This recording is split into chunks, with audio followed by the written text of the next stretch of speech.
The top of the Forbes list is most often populated by tech moguls, but one name stands out. Bernard Arnault and his family built their fortune in the luxury goods sector with the behemoth that is LVMH. Here's the story. Born in 1949 to a wealthy French family based in the city of Roubaix, France, Bernard Arnault excelled in his academics and graduated from the prestigious École Polytechnique, France's leading engineering school.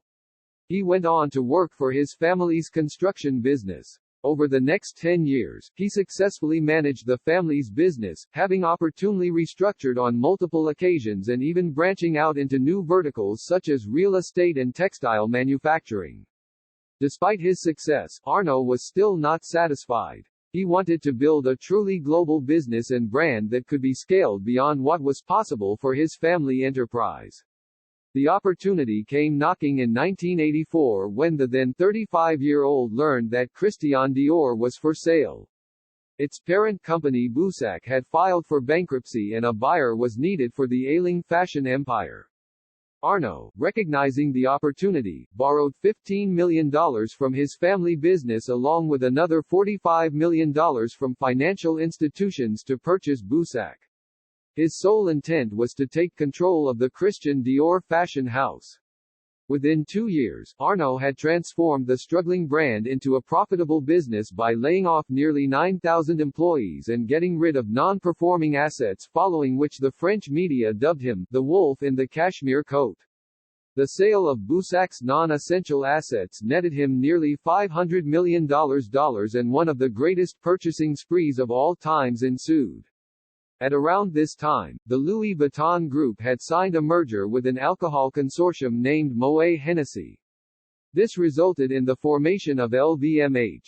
From the start, the two parties were constantly vying for greater control over the merged entity.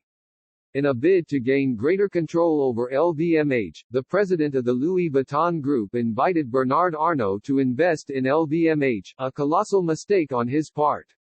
Bernard Arnault ruthlessly seized the opportunity and launched a corporate raid on the largest luxury goods conglomerate at the time. In 1989, having become the largest shareholder in LVMH, he ousted the existing president and was unanimously named chairman and CEO. Almost immediately Arnault set his sights on expanding his new company. Over the next 2 decades, he acquired more than 65 of the world's largest luxury brands including Tag Heuer, Fendi, Sephora, Dom Perignon, Givenchy, Belmond Hotels, and more. Where most consumer-facing conglomerates began to dilute value at scale by streamlining manufacturing and distribution channels. Arnault's insistence on retaining each brand's unique identity and name while operating under the umbrella of LVMH helped maintain their heritage and following. This enabled LVMH to gain a large market share in the luxury goods segment while keeping customers loyally engaged with their favorite brands. While the rise of LVMH has been meteoric, all was not smooth sailing. The infamous battle for control of the House of Gucci with arch-rival François Pinault of the Kering Group was a noisy and public defeat for the Arnault family in the early 2000s.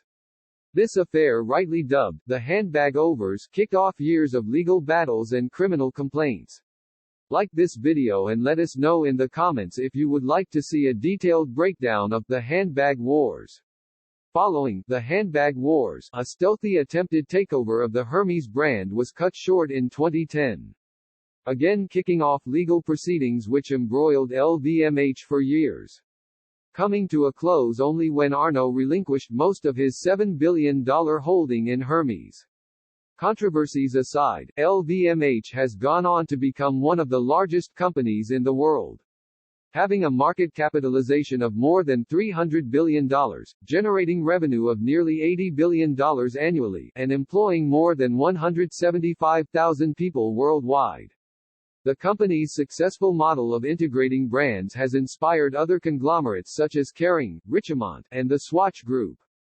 LVMH is also well poised for the future. Their keen eyes have made investments in upcoming designers and fashion houses such as Rimowa, Off-White, Stella McCartney, Tiffany & Company, and more. The group has also announced its interest in creating a more sustainable future with the target set at having a 100% regeneratively designed catalog by the year 2030. Further investments in the technology space, specifically Web3 and the metaverse, ensures that LVMH will not be left behind as the future becomes the present. Thanks for tuning in to Style Zeitgeist.